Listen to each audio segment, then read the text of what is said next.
Hello students, how are you? My name is Ghulam Mohammad. हम लोग आज फिर बात करने वाले हैं accounting using by Tally dot ARP9 इसके कॉन्सेप्ट को लेकर।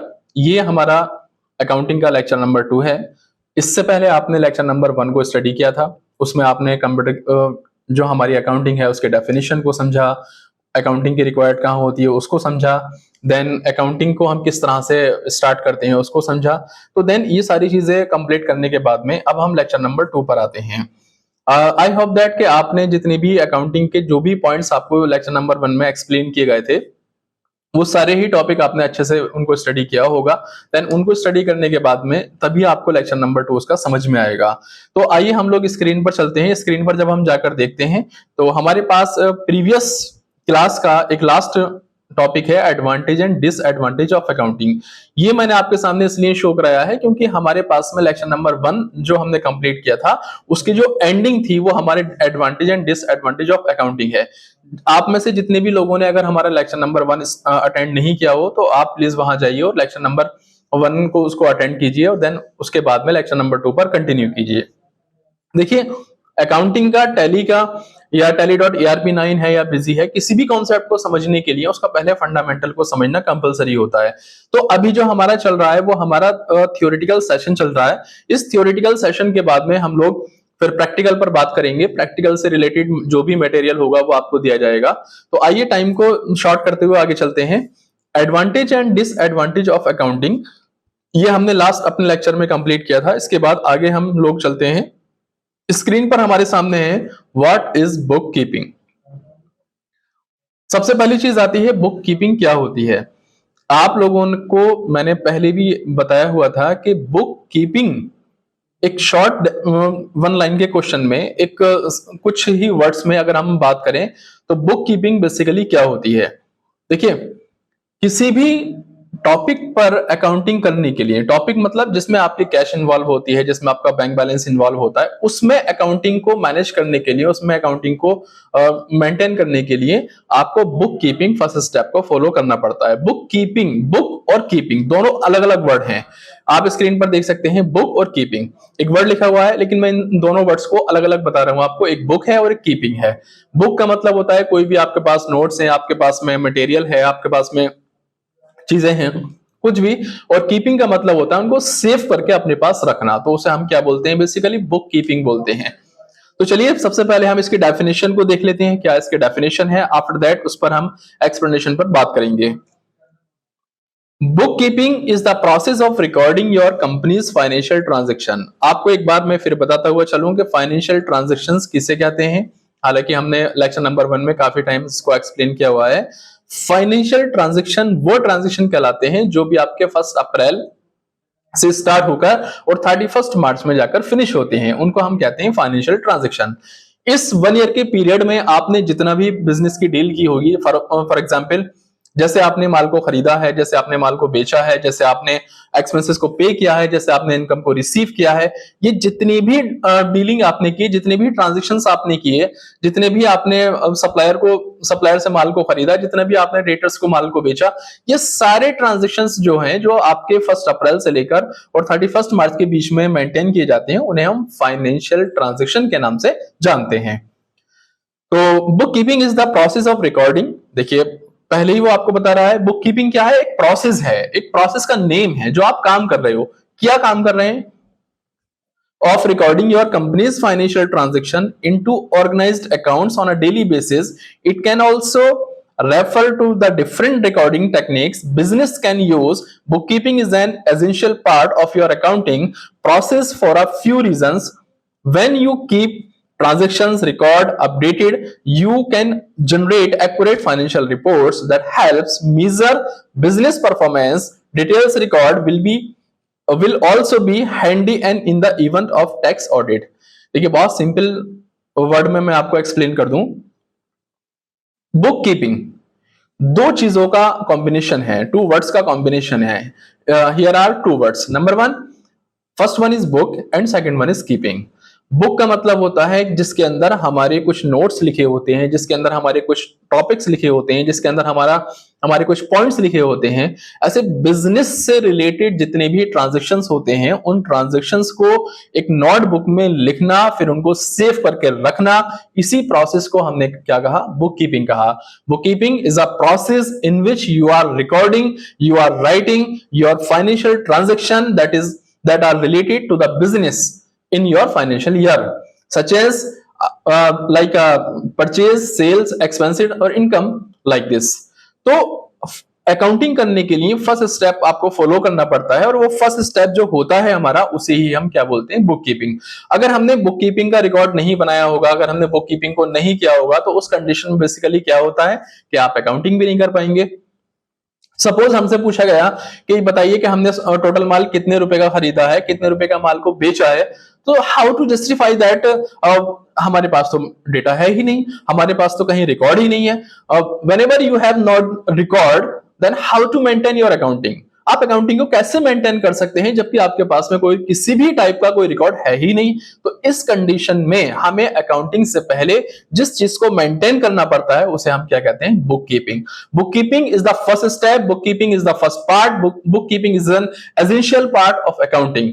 Without book keeping we can not maintain the accounting is the second part. After completing the bookkeeping you can maintain your accounting like this। okay, so आगे चलते हैं। Method of book keeping. Book keeping करने के लिए हमारे पास में 2 types के method होते हैं, जिसमें से नंबर 1 होता है सिंगल एंट्री बुक कीपिंग। ये क्या होता है, इसके डेफिनेशन को पढ़ते हैं, फिर उस पर बात करते हैं। Single entry book keeping is a straight forward method where one entry is made for each transaction in your books। These transactions are usually maintained in a cash book to track income, revenue, यहां पर revenue का मतलब profit से लिया जाता है, and outgoing expenses। You do not need formal accounting training for a single entry system। The single entry method will suit small private companies and sole proprietorship that do not buy or sell on credit, on little to own physical assets and hold a small amount of inventory। देखिए, आपको मैं यहां पर एक बात clear करते हुए चलूं कि हमारा जो बुक कीपिंग होता है, हम जिस अकाउंटिंग को आज प्रेजेंट टाइम में यूज कर रहे हैं, वहां पर जो अकाउंटिंग का कॉन्सेप्ट है वो हमारा डबल एंट्री सिस्टम का कॉन्सेप्ट है। डबल एंट्री सिस्टम से पहले हमारा एक कॉन्सेप्ट और है सिंगल एंट्री सिस्टम, जिसके अंदर आप कोई भी ट्रांजैक्शन पास करते हैं, जिसके अंदर आप कोई भी ट्रांजैक्शंस को मेंटेन करते हैं, जिसके अंदर आप किसी भी ट्रांजैक्शन को अपनी नोटबुक में लिखते हैं, तो वहां पर सिर्फ और सिर्फ सिंगल एंट्री पर काम किया जाता है। जैसे मैंने आपसे कहा, being cash received from Vishal Arya like this. एक एंट्री हमने बनाई, being cash receive from Vishal Arya. तो यहां पर बस कैश रिसीव का नेम मेंशन कर दिया गया, विशाल आर्या को हमने यहां से इग्नोर कर दिया। उस कंडीशन में अब अगर हम फ्यूचर में जाकर ये चेक करेंगे बीइंग कैश रिसीव्ड जो हमारी नोटबुक में लिखा हुआ है, तो हमें कैसे पता चलेगा ये कैश हमारी किससे रिसीव्ड हुई थी, क्यों रिसीव्ड हुई थी, कैसे रिसीव्ड हुई थी, इसके रिसीव होने का क्या रीजंस था। सो हम उसको जस्टिफाई ही नहीं कर पाएंगे कि what are the reason to get the cash from any other person. तो आपने जिस भी पर्सन से भी कैश को रिसीव किया है, तो आप कैसे उसको जस्टिफाई कर पाएंगे, ये आपके लिए एक बड़ी प्रॉब्लम क्रिएट होती है। तो हम लोग क्या करते हैं कि अकाउंटिंग के अंदर सिंगल एंट्री सिस्टम को हटा दिया गया और क्या रखा गया? डबल एंट्री सिस्टम, जिसमें आपसे सीधी सीधी बात ये कही जाती है कि देखो सिंगल एंट्री सिस्टम अगर आप फॉलो करते हो तो दूसरी जो पार्टी है, क्योंकि जब भी डील होती है हमारी, वो 2 पार्टीज के बीच में होती है, एक पार्टी 1 होती है और एक पार्टी 2 होती है, दोनों के बीच में डील होती है, दोनों का ही नेम, दोनों का ही रिकॉर्ड हमें अपने अकाउंटिंग में मेंशन करना कंपलसरी होता है। देन यहां पर हमसे कहा गया सिंगल एंट्री सिस्टम। तो सिंगल एंट्री सिस्टम का अब कोई एग्जिस्ट नहीं है। कोई प्राइवेट कंपनी है, कोई फॉर एग्जांपल कोई स्मॉल टाइप का बिजनेस चला रही है, या फिर कोई स्मॉल टाइप का शॉपकीपर है, वो इस चीज को मेंटेन कर सकता है। लेकिन सबसे बड़ा इफेक्ट ये पड़ेगा इसका कि सिंगल एंट्री सिस्टम को अकॉर्डिंग टू द गवर्नमेंट और according to the business law और इनकम टैक्स में कहीं भी इसको वैल्यू नहीं दी जाती। सिंगल एंट्री सिस्टम पर कोई भी अकाउंटिंग मेंटेन नहीं की जाती है। तो हम लोग आगे देखते हैं। डबल एंट्री सिस्टम ये क्या कहता है हमसे? Double entry bookkeeping is more robust. It follows the principle that every transaction affects at least two accounts and they are recorded as debit and the credit. यहां पर पहली लाइन का मतलब हम लोग समझ लेते हैं, क्या मतलब है? इन्होंने कहा कि डबल एंट्री सिस्टम जो होता है वो डबल एंट्री सिस्टम का मतलब है कि आप उसमें टू साइड्स को मेंटेन करेंगे। फॉर एग्जाम्पल जैसे मैं आपको फिर बता रहा हूं, I have received the cash from Vishal Arya. मैंने विशाल आर्या से पैसे को रिसीव किया है, मैंने विशाल आर्या से पैसे को गेट किया है, मैंने विशाल आर्या से कैश को रिसीव किया है। अब मुझे दोनों ही मेंशन करने पड़ेंगे कि मेरे पास क्या रिसीव हुआ उसको भी एक्सप्लेन करना होगा, और ये जो रिसीविंग हुई है ये किस पर्सन से रिसीविंग हुई है मुझे उसको भी एक्सप्लेन करना होगा। तो मुझे कैश को भी दिखाना है, मुझे विशाल आर्या को भी दिखाना है। नाउ अब आप देख सकते हैं कि इसके अंदर टू साइड्स बनाई गई। टू साइड्स को मेंटेन करने के लिए एक साइड 1 होगी और एक साइड नंबर 2 होगी। साइड नंबर 1 को इंडिकेट किया जाता है डेबिट से और साइड नंबर 2 को इंडिकेट किया जाता है क्रेडिट साइड से। अभी डेबिट क्रेडिट क्या होता है इसको समझने के लिए हमें इसके कुछ रूल्स एंड रेगुलेशन को समझना पड़ेगा। जैसे कि स्क्रीन पर आप लोगों ने भी देखा होगा कि स्क्रीन पर कहा गया कि प्रिंसिपल दैट एवरी ट्रांजैक्शंस कि जो भी इसका प्रिंसिपल है, जो भी इसका सिद्धांत है, जो भी इसका रूल्स एंड रेगुलेशन है उसके अकॉर्डिंग ही आप डेबिट साइड डिसाइड करते हैं और आप क्रेडिट साइड को डिसाइड करते हैं। ऐसा नहीं कि आपका मानना आया कि इसको साइड 1 बना दो, इसको साइड 2 बना दो, नहीं। पहले साइड 1 को डेबिट से इंडिकेट किया जाता है, फिर साइड नंबर 2 को क्रेडिट से इंडिकेट किया जाता है।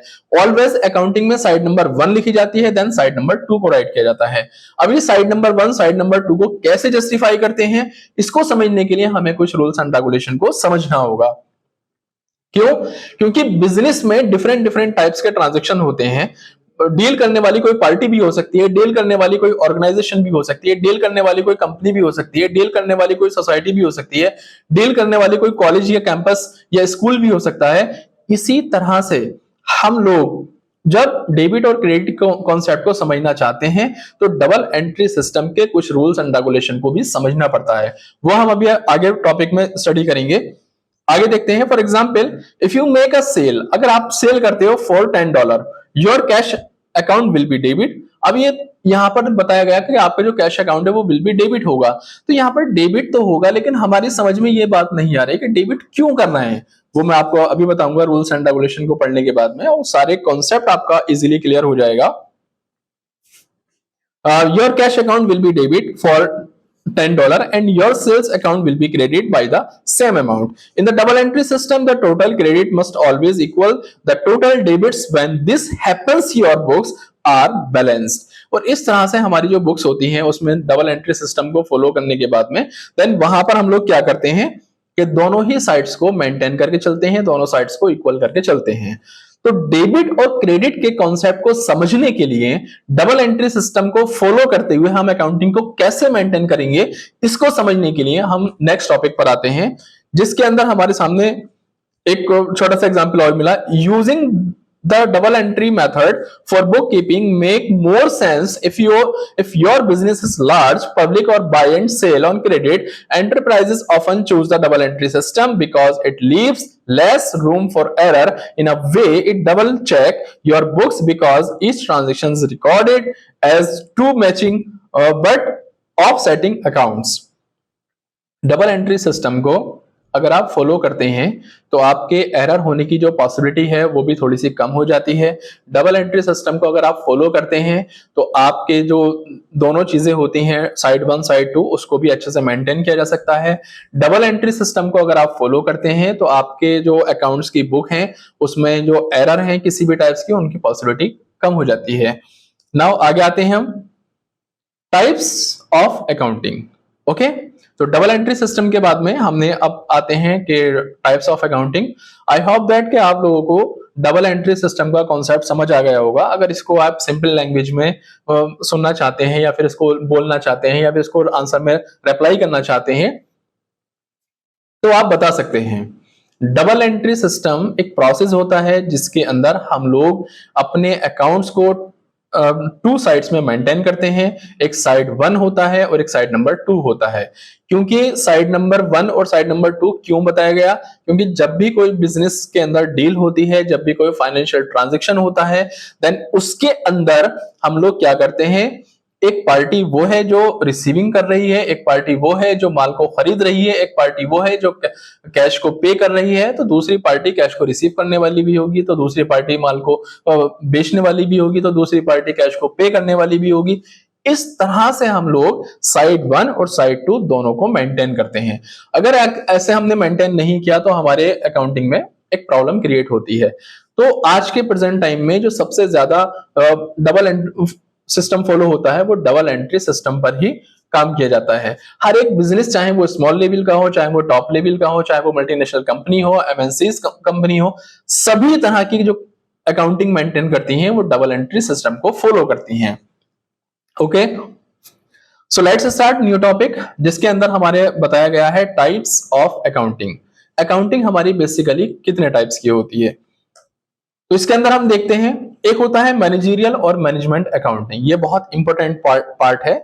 बेसिकली हम लोग कहीं जाते हैं तो हम कहते हैं कि हमें बस अकाउंटिंग सीखनी है, लेकिन अकाउंटिंग के भी अपने कुछ पार्ट्स होते हैं, अकाउंटिंग के अपने कुछ क्लास होते हैं, उसकी क्लासिफिकेशन होती है, तो इसको समझना बहुत जरूरी है।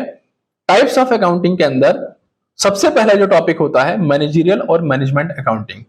इसमें क्या होता है? Managerial or management accounting focuses on providing information for use by internal users. The management, this branch deals with the needs of the management rather than strict compliance with generally accepted accounting principle. Managerial accounting involves financial analysis, budgeting and forecasting, cost analysis, evaluation of business decision and similar areas. बहुत simple language में इसको समझने की कोशिश करते हैं। चाहे कोई भी कंपनी हो, चाहे वो एक स्मॉल टाइप का बिजनेस हो, चाहे वो स्कूल हो, यूनिवर्सिटी हो, एक बहुत बड़ा कैंपस हो किसी यूनिवर्सिटी का, या फिर एक मल्टीनेशनल कंपनी हो, चाहे आप इंडिया में रहकर बिजनेस कर रहे हो या आउट ऑफ इंडिया में रहकर बिजनेस कर रहे हो, देन दोनों ही कंडीशन में अपने बिजनेस को मेंटेन करने के लिए हमें एक ऐसे पर्सन की नीड होती है जिसका रोल हमारी कंपनी में कंप्लीटली सभी चीजों पर नजर रखना होता है, और नजर रखने के साथ साथ उसकी प्लानिंग भी करनी होती है। जैसे नंबर ऑफ एम्प्लॉयज कितने चाहिए कंपनी के लिए, उसका रोल होता है। एम्प्लॉयज को दी जाने वाली सैलरी का पे स्केल क्या होगा, ये रोल होता है। कंपनी के अंदर जो एम्प्लॉयज आ रहे हैं उनका टाइम पीरियड क्या होगा, कितना वो मैन्युफैक्चर करेंगे, कितना वो प्रोडक्ट को बनाएंगे, कौन कौन से पर्सन उस प्रोडक्ट की पैकिंग करेंगे, कितने लोग हमारे इस प्रोडक्ट को मैन्युफैक्चरिंग करने के लिए चाहिए, कहीं एक्स्ट्रा तो नहीं है या फिर कहीं कम तो नहीं है। इस टाइप का जो भी पर्सन हमारी कंपनी में देख रेख करता है उसे बेसिकली हम क्या कहते हैं, मैनेजर के नाम से जानते हैं। वो मैनेजर ही होता है जो हर एक ऑर्गेनाइजेशन को एक ट्रैक पर आगे फॉरवर्ड करता है, क्योंकि उसी का काम होता है पब्लिक से डील करना, उसी का काम होता है हमारी ऑर्गेनाइजेशन के लिए एक प्लानिंग तैयार करना, उसी का काम होता है उस प्लानिंग को अपने एम्प्लॉयज के साथ में शेयर करने के बाद उसको इंप्लीमेंट कराना। ये सारी चीजें जो होती हैं ये एक मैनेजर की होती हैं। आप बैंक में जाएंगे एक मैनेजर पर्सन होता है, आप किसी स्कूल में जाएंगे एक मैनेजर पर्सन होता है, किसी मल्टीनेशनल कंपनी में जाएंगे एक मैनेजर पर्सन होता है, जिसका एक बहुत अहम रोल होता है, एक इंपॉर्टेंट रोल होता है। Without manager we can not create और implement the planning for the company. आप कहीं भी चले जाइए, आप स्कूल में जाकर देखेंगे तो कहीं कहीं स्कूल में ऐसा भी होता है कि ऑनर होते हैं और एक प्रिंसिपल होते हैं, हेड ऑफ द इंस्टीट्यूशन जिसे हम कहते हैं। देन वहां पर जो प्रिंसिपल होते हैं वो ये सारी प्लानिंग कर रहे होते हैं, ये सारी चीजों को देख रहे होते हैं, किस तरह से टाइम टेबल बनना है, किस तरह से चीजों को आगे फॉरवर्ड करना है, ये सारी चीजें। तो एक पर्सन वो जो सारी चीजों पर निगाह रखता है, उसकी प्लानिंग करता है, उसको इंप्लीमेंट करता है, देन उसको हम क्या बोलते हैं, मैनेजरियल और मैनेजमेंट अकाउंटिंग। ये सारा काम किया गया है इसके अंदर। अब हम इसको एक सिंपल शॉर्ट डेफिनेशन में समझते हैं कि हमारा जो मैनेजमेंट अकाउंटिंग होती है उसके अंदर बिजनेस के लिए एक प्लानिंग तैयार की जाती है, बिजनेस के लिए एक स्ट्रक्चर बनाया जाता है, बिजनेस के लिए एम्प्लॉयज का डिसीजन लिया जाता है, उनका पे स्केल डिसाइड होता है, नंबर ऑफ एम्प्लॉयज को काउंट किया जाता है, देन उनके अराइवल डिपार्चर टाइम को मेंशन किया जाता है। ये काम जिस पर्सन के थ्रू किया जाता है उसे हम लोग मैनेजमेंट के नाम से जानते हैं। और मैनेजमेंट में कोई भी पर्सन हो सकता है, अब वो लेडीज भी हो सकती है, वो जेंट्स भी हो सकता है, डिपेंड करता है कि जिसके पास स्किल्स है मैनेजर बनने की वो मैनेजर की पोस्ट पर काम कर सकता है। आगे चलते हैं। स्क्रीन पर आप लोग देख रहे होंगे कॉस्ट अकाउंटिंग। ये क्या होती है इसको भी समझना बहुत जरूरी है। Oftentimes considered as subject of management accounting, cost accounting refers to the recording, presentation, and analysis of manufacturing cost.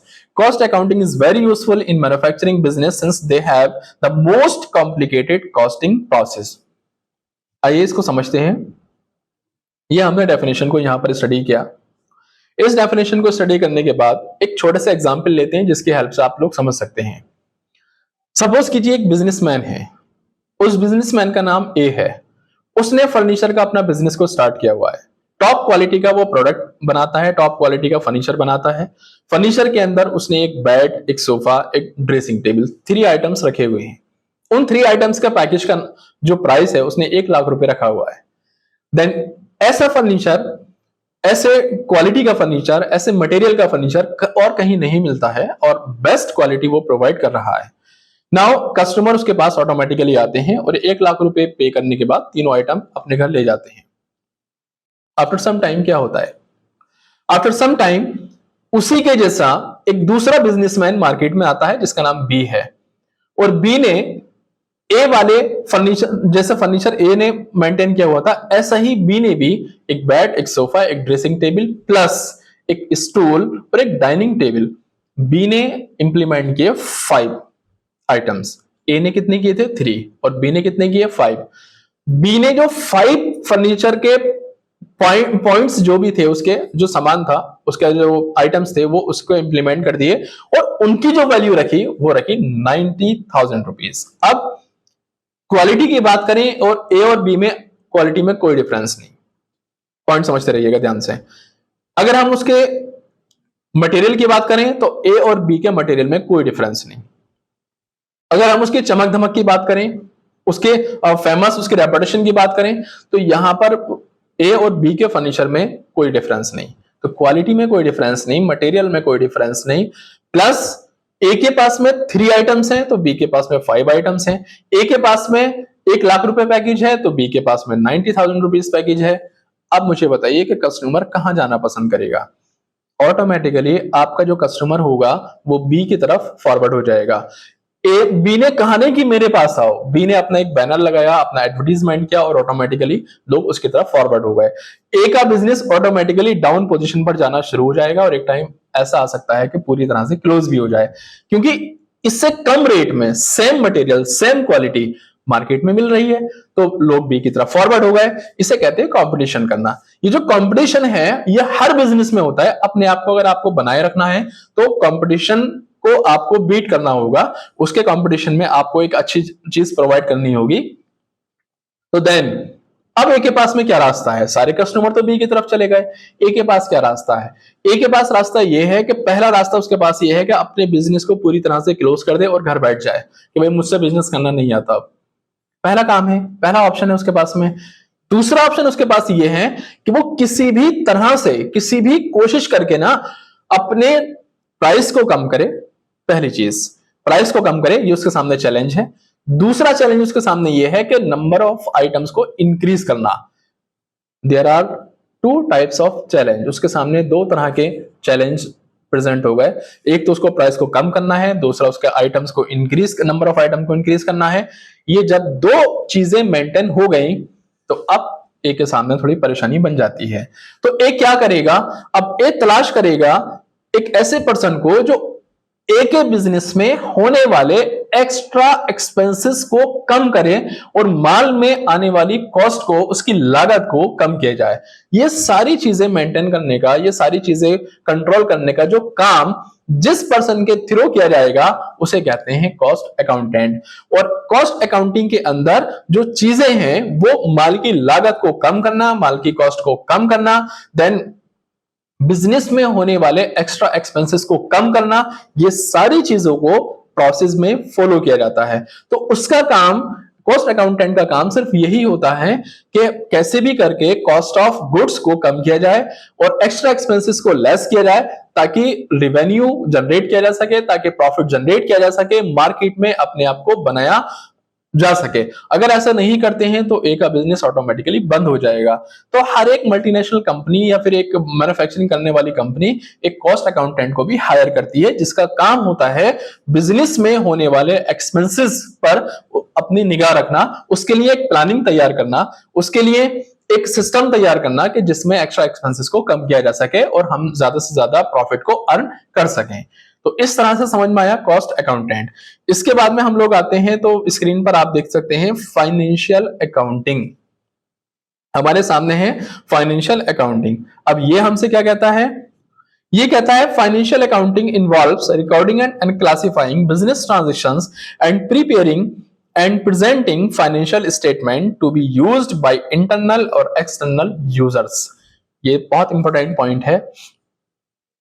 देखिए, अगर एक मल्टीनेशनल कंपनी है तो वो एक मैनेजर को हायर कर सकती है। एक अच्छी ऑर्गेनाइजेशन है, एक बड़े लेवल की ऑर्गेनाइजेशन है, उसका जो मैन्युफैक्चरिंग का लेवल है वो काफी बड़ा है, तो वहां पर एक मैनेजमेंट भी हो सकता है, एक मैनेजर भी हो सकता है, और इसी तरह से वो कॉस्ट अकाउंटेंट को भी हायर करते हैं। लेकिन अगर बात आती है फाइनेंशियल अकाउंटिंग की, तो फाइनेंशियल अकाउंटिंग के अंडर में क्या होता है कि बिजनेस में होने वाले all types of transaction such as purchase, sales, income और एक्सपेंसेस, इन सब का जो हिसाब किताब रखा जाता है, इन सब का जो सिस्टम रखा जाता है, इन सबको जो मेंटेन किया जाता है, वो फाइनेंशियल अकाउंटिंग के अंडर में मेंटेन किया जाता है।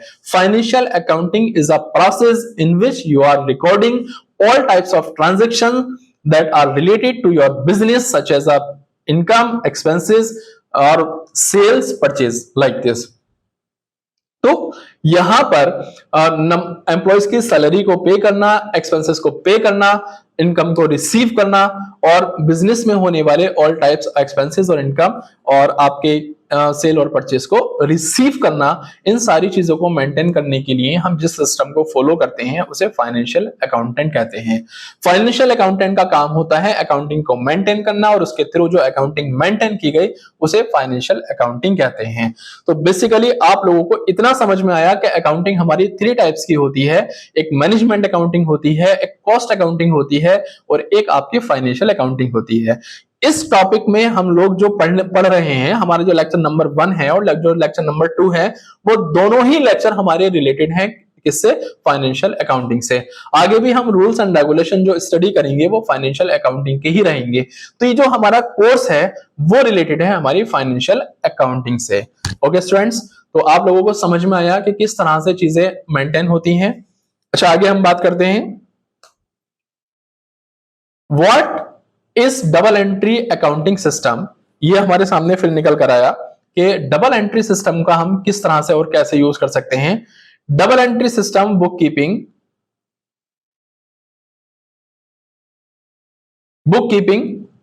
is an accounting system which recognize that fact that every transaction has 2 aspects and both aspects of the transactions are recorded in the books of accounts। In other words, we recognize that in order to receive some value, an equal value needs to be given।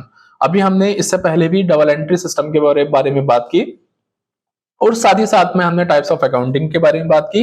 अब double entry system के मैंने भी पहले आपको कुछ points बताए थे, एक बार फिर से देख लेते हैं। Advantage of double entry system क्या है? एज बोथ द पर्सनल और इम्पर्सनल अकाउंट्स, यहां पर कंफ्यूज मत होना कि पर्सनल और इम्पर्सनल क्या होते हैं। आगे हम लोग अभी बात करेंगे, उसमें आप लोगों को समझ आ जाएगा कि पर्सनल और इम्पर्सनल बेसिकली क्या होते हैं। Accounts are maintain under the double entry system, both the effect of the transactions are recorded. उसके बाद क्या रहता है? It assure arithmetical accuracy of the books of accounts for every debit there is a corresponding and equal credit। This is arrived by preparing a trial balance periodically or at the end of the financial year। Basically आप इनका meaning समझ सकते हैं, मैंने आपको पहले ही बताया था कि अगर आप इसमें देखें कि नंबर 1 में एज बोथ द पर्सनल और इम्पर्सनल अकाउंट्स आर मेंटेन, ये जितने भी बिजनेस के ट्रांजेक्शंस होते हैं वो चाहे किसी भी अकाउंट से रिलेटेड हो।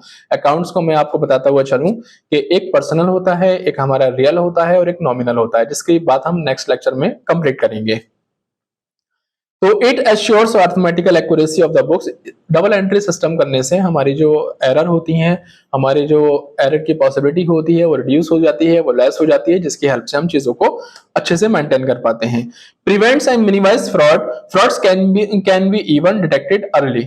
इसके थ्रू होने वाला फ्रॉड भी रोका जा सकता है कि जैसे मान लीजिए किसी ने 10,000 के प्लेस पर 1,000 को राइट कर दिया, किसी ने 1,000 के प्लेस पर 10,000 को राइट कर दिया, तो इसकी हेल्प से डबल एंट्री सिस्टम को फॉलो करने से हमारे सामने क्या होता है कि हम उसको उसके फ्रॉड को रोक भी सकते हैं, प्लस अगर हो जाता है तो उसको इजीली ट्रेस कर सकते हैं, क्योंकि दो जगह पर अमाउंट को लिखा जाना कंपलसरी होता है।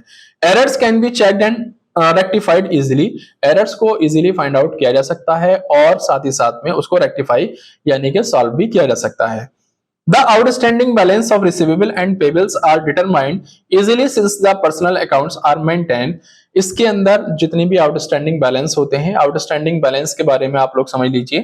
बेसिकली क्या होता है कि ऐसे एक्सपेंसेस जो आपको पे करने हैं लेकिन कंप्लीट ईयर हो गया, फाइनेंशियल ईयर आपका कंप्लीट हो गया, जो 1 अप्रैल से स्टार्ट हुआ और 31 मार्च तक चला, ये कंप्लीट होने के बाद में कोई एक्सपेंसेस ऐसा था जिसका अमाउंट आप पे नहीं कर पाए, या कोई इनकम ऐसी थी जो आपको नहीं मिल पाई ड्यूरिंग द ईयर।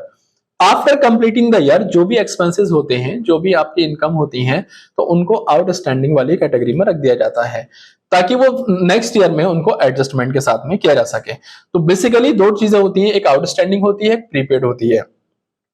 देखिए, आउटस्टैंडिंग का सिंपल मीनिंग होता है कि वो चीज जो ड्यूरिंग द फाइनेंशियल ईयर होनी थी वो नहीं हो पाई, रिसीव होनी थी तो नहीं हो पाई, पे करना था तो नहीं हो पाया, तो देन नेक्स्ट ईयर में उसको ट्रांसफर कर दिया जाता है, उसे हम कहते हैं आउटस्टैंडिंग। अब आउटस्टैंडिंग हमारी इनकम भी हो सकती है और आउटस्टैंडिंग हमारे एक्सपेंसेस भी हो सकते हैं। ठीक उसी तरह से क्या होता है कि हमारे प्रीपेड होते हैं। प्रीपेड का मतलब होता है कि एक्सपेंसेस तो हमारे नेक्स्ट ईयर का है लेकिन इसी साल में हमने उसको पे कर दिया, तो उसे हम कहते हैं प्रीपेड। तो बेसिकली दोनों चीजों को आप अच्छे से याद रखिएगा, प्रीपेड और आउटस्टैंडिंग में क्या डिफरेंस रहता है। तो the outstanding balance of receivable and payables are determined easily since the personal accounts are maintain. तो डबल एंट्री सिस्टम के अंदर इन चीजों को भी एडजस्टमेंट के थ्रू किया जा सकता है। ओके, आगे बात करते हैं golden rules of accounting. Okay students, तो हमारा नेक्स्ट टॉपिक रहेगा लेक्चर नंबर 3 में गोल्डन रूल्स ऑफ अकाउंटिंग। हम उस पर स्टडी करेंगे और गोल्डन रूल्स ऑफ अकाउंटिंग के बाद में अगर चीजें आपको अच्छे से क्लियर हो जाती हैं तो देन हम उसके बाद में अपने प्रैक्टिकल का भी चीजों को सॉल्व करेंगे। तो गोल्डन रूल्स ऑफ अकाउंटिंग क्या होते हैं, यहां पर मैं आपको बताता हुआ चलूं कि गोल्डन रूल्स ऑफ अकाउंटिंग हमारे अकाउंटिंग के वो रूल्स होते हैं जिनके ऊपर हमारी कंप्लीट अकाउंटिंग के ट्रांजैक्शन बेस्ड होते हैं, यानी कि कह सकते हैं आप पिलर्स ऑफ अकाउंटिंग। राइट, तो ये कितने टाइप्स के होते हैं, जैसे एक पर्सनल होता है, एक आपका रियल होता है, एक आपका नॉमिनल होता है। तो इनकी हेल्प से हम कंप्लीट अकाउंटिंग को मेंटेन करते हैं। लेक्चर नंबर 3 में हम लोग गोल्डन रूल्स ऑफ अकाउंटिंग से स्टार्ट करेंगे और उसके कंप्लीट क्लासेस को पढ़ेंगे, तो क्लास लेक्चर नंबर 3 मिस मत कीजिएगा। ओके स्टूडेंट्स, अगर आपका कोई क्वेश्चन बनता है, किसी भी तरह का कोई टॉपिक आपके मन में है, तो आप डायरेक्ट डिस्कस कर सकते हैं। स्क्रीन पर हमारा नंबर कंटिन्यू बना रहता है, आप वहां से नंबर लेकर व्हाट्सएप कर सकते हैं या फिर आप हमें नॉर्मल कॉल भी कर सकते हैं। देन कोई भी क्वेश्चन है तो आप क्वेश्चन पर डिस्कस कर सकते हैं। ओके, इंशाल्लाह हम लोग मिलते हैं अपने क्लास नंबर 3 में। Okay, thank you.